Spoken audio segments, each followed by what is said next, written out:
Hello everyone, I would like to welcome you all on my channel Billionaires Mindset. I hope that this week was really profitable for all of you. दोस्तों, आप लोगों को पता है कि मैंने एक स्विंग ट्रेड लिया था कमिंस इंडिया में और कल मैंने उसमें से अपनी पोजीशन को एग्जिट कर दिया। उसके पीछे क्या रीज़न है तो वो हम लोग समझने की कोशिश करेंगे और अभी निफ्टी में क्या नई पोजीशन बन रही है हम लोग उसको भी जानने की कोशिश करेंगे। So guys, now let's move on to the charts. So guys, right now we are looking at Nifty 50 index.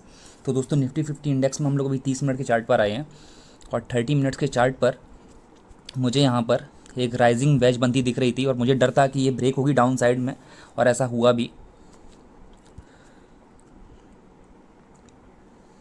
अगर आप देखोगे तो 18 तारीख को ही 18 अगस्त को निफ्टी 50 में 30 मिनट्स के चार्ट पर बायर्स एग्जॉस्ट होते दिखाई दिए। कहाँ पर? यहाँ पर बायर्स एग्जॉस्ट होते दिखाई दिए, यहाँ पर। और उसके बाद में जैसे इसने अपनी इस राइजिंग वेज को तोड़ा है तो कल इसने 19 दिसंबर को यहाँ पर एक गैप डाउन से अपनी ओपनिंग की है और उसके बाद में ये गैप फिल भी नहीं हुआ। तो अभी मुझे क्या लगता है कि निफ्टी अभी नीचे जाके अगर सपोर्ट ले सकता है तो इसके लिए जो जोन है वो 16,300 या 350 के बीच का है, और उससे नीचे गया तो 16,200 और 100 के आसपास ये जा सकता है। सो गाइज़, ये तो खैर मेरे प्रेडिक्शंस हैं, तो एक प्रोबेबिलिटी है जो कि गलत भी हो सकती है, because market is always all about probability. Market में कभी कोई सर्टेनिटी नहीं होती। और फाइनली हम लोग जो बात करने वाले हैं वो बात करने वाले हैं मेरे कमिंस इंडिया के स्विंग ट्रेड की। So guys, now let's move on to the chart of Cummins India. So guys, right now we are looking at Cummins India daily chart. तो कमिंस इंडिया के डेली चार्ट पर, जैसा कि मैंने आपको अपने प्रीवियस वीडियो में बताया था, जो कि कमिंस इंडिया के ऊपर बनाया था मैंने, उधर मुझे एक हेड एंड शोल्डर पैटर्न नज़र आ रहा था, इन्वर्स हेड एंड शोल्डर। तो वो मैं एक बार फिर से ड्रॉ कर देता हूँ। अगर आप देखोगे कुछ इस तरह से यहाँ पे एक हेड एंड शोल्डर बन रहा है, जिसने आप ब्रेकआउट दिया तो फिर ये बहुत ऊपर भी गया। यहाँ से 900 के लेवल से डायरेक्ट इसने हाई बनाया है 1034 का, 1035 के आसपास जा करके।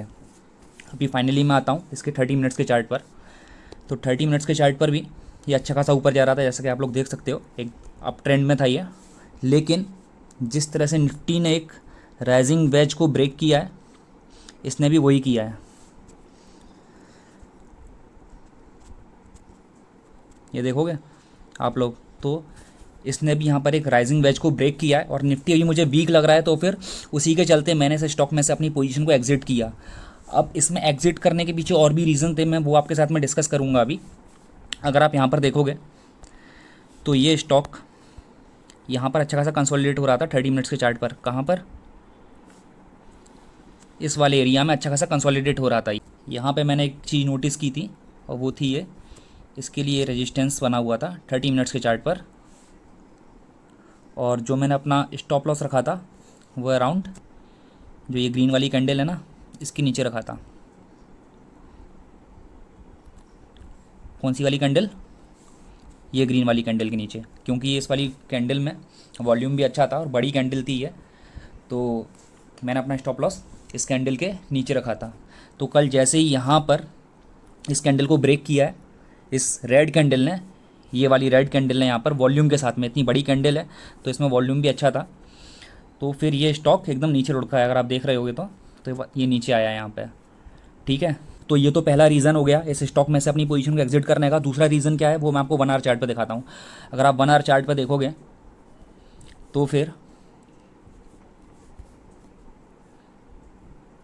1 आवर चार्ट पे आपको ये ग्रीन कैंडल दिख रही है यहाँ पे। इस ग्रीन कैंडल के बाजू में जैसे ही ये एक बड़ी रेड कैंडल बनी है वॉल्यूम के साथ में, तो इसने ग्रीन कैंडल को इनगल्फ कर लिया है। ये है बियरिश इनगल्फिंग कैंडल।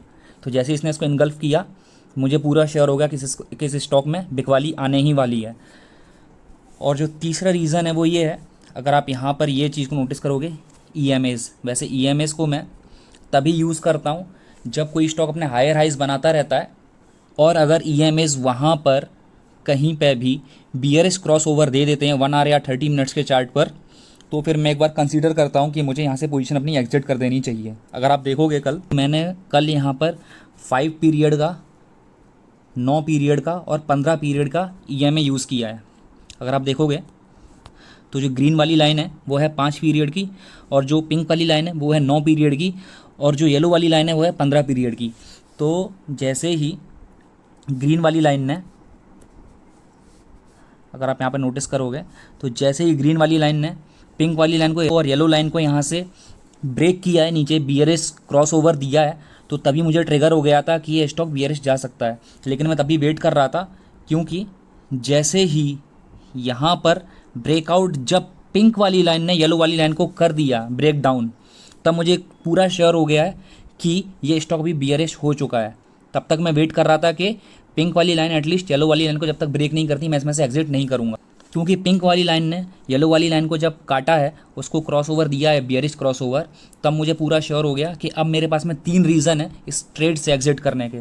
पहला रीज़न, 1 आवर पे ये engulfing candle, bearish engulfing candle. दूसरा रीज़न क्या था, जो मेरा ये वाला स्टॉप लॉस था ये इसने हिट कर दिया। और तीसरा ये EMA का, ठीक है। और चौथा अगर आप वो कंसीडर करोगे तो जो मैंने वेज बनाई थी 30 मिनट्स के चार्ट पर, वो वाली वेज, ठीक है। तो इसके लिए मैंने यहाँ से एग्जिट किया। दोस्तों अगर आप EMA क्रॉस ओवर्स की बात करोगे, अगर मैं EMA क्रॉस ओवर्स को फॉलो करता तो फिर मैं इस स्टॉक में जब एंट्री लेता तो कहाँ पे लेता, अगर मैं इसको फॉलो करता यहाँ कहीं पे लेता, ये वाले इस पॉइंट पे, कितना रेट पर 835 पे मुझे इसमें एंट्री मिलती। लेकिन मैं किसी स्टॉक में एंट्री करने के लिए EMA क्रॉस ओवर्स को ज़्यादा प्रेफरेंस नहीं देता हूँ, क्योंकि ये लैगिंग इंडिकेटर्स होते हैं, तो कभी कभी ये फेक क्रॉस ओवर भी दे देते हैं। लेकिन मोस्ट ऑफ द टाइम इनका जो क्रॉस ओवर रहता है वो करेक्ट रहता है, क्योंकि मैंने कई बार EMS को भी ट्रेड किया हुआ है। अगर 5 पीरियड, 9 पीरियड और 15 पीरियड का EMA बुलिश क्रॉस ओवर दे देता है तो फिर मैं एक बार कंसीडर कर लेता हूँ कि ठीक है मुझे इसमें लॉन्ग जाना चाहिए। और वहाँ पर लॉन्ग जाने के बाद में जो मेन पॉइंट मेरा रहता है कि जब तक 5, 9, 15 एक बार बियरिश क्रॉस ओवर नहीं देते मैं एग्जिट नहीं करूँगा। और अगर आप देखोगे तो यहाँ पर भी इसने कोई बियरिश क्रॉस ओवर दिया नहीं है, यहाँ पर भी बियरिश क्रॉस ओवर हुआ नहीं है, क्योंकि 9 दिन के EMA ने, 9 पीरियड की EMA ने 15 पीरियड की EMA को कहीं पे भी यहाँ पे काटा नहीं है। लेकिन अब जब यहाँ पे काट दिया है, यहाँ पे काट दिया है, तो फिर यहाँ पे एग्जिट करना ज़रूरी है।